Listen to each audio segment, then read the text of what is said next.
আমরা এসেছি দিনাজপুর বড় মাঠ। দিনাজপুরের সবচেয়ে বড় ঈদগাহ ময়দান এইটা। এটা ভাই আপনার বাসা তো দিনাজপুরে তাই না? জি, আপনার কাছে বলতেছি এইটা কি দিনাজপুরের মানে ঐতিহ্যবাহী একটা স্থান?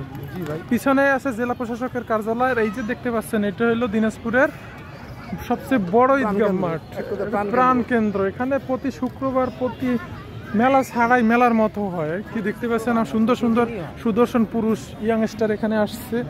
পাশাপাশি কচিকাচার মেলা এখানে বসছে, গান গাচ্ছে। দেখেন তো তাদের যদি একটু জুম করি, সুন্দর গিটার বাজাচ্ছে। নিয়েছি একটু সামনে আসলাম, যদি তোমার একটু পাগল পাগল লাগে চুলগুলো এলোমেলো। ওই যে